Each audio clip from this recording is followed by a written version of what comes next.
Hi everyone, it is Monday morning here in California, and I wanted to take a moment to show you briefly how I go about using my photography to design t-shirts and blingy t-shirts, but without rhinestones.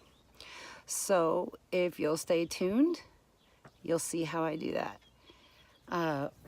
One of the reasons that I really wanted to share this with you people is that yes, you can purchase SVG files to make your own shirts or signs or whatever, but I like to use my own photography because then I don't have to worry about any kind of copyright issues. It's all my own original work, which then sets me, apart from everybody else, and it's unique, and I don't have to worry about those laws. And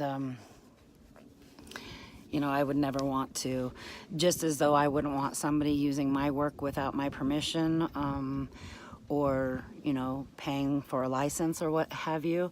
I have to respect other people as well, and so that's why I try to use my own photography, which is something that I love to do. I kind of call myself Jackie of all trades, master of none. I love to do all sorts of things. And I don't know, I have some friends that think that I'm master of all and everything that I do. But I enjoy what I do. I love creating. And so without further ado, I'm going to kind of show you some of the photo. Just actually in this video, I'm only going to show you one of the photographs that I've taken and how I've turned it into a shirt. I'm not sure that I'm going to go into massive detail, like showing you bit by bit by bit, but kind of walk you through how I go about doing it. And then hopefully it'll spark your interest to try to do the same. So anyway, here we go. Well, that was a little bit odd. I had gone and done a voiceover, and while sitting here on my front porch doing the voiceover, we had a bit of an earthquake, which we've been having quite a bit of lately.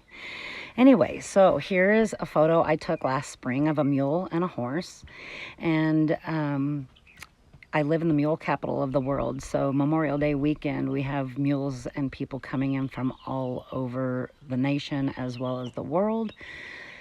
And there's lots of participation in all sorts of different activities during the weekend. So anyway, I took this this photo, and I took it to a different program, and I actually did I cut out the background and I did a double exposure. But anyway, I'm showing you that I removed the background so then I could turn this easily there's lots of software you can use to turn it into an SVG file.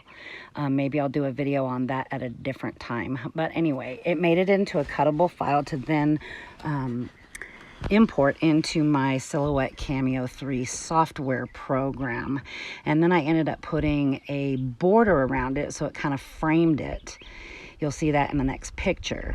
And then what I actually did was I went ahead and went to the Rhinestone feature of the Silhouette software, and I turned the entire thing into a rhinestone cutout. But instead of using actual rhinestones, what I did was I just used a heat transfer vinyl that was a metallic look. And so it cut out all the circles, and then literally I just weeded it out and then heat pressed it onto a shirt, and I've got my own Mule Days looking shirt, or to the mule lover, it's really a unique shirt.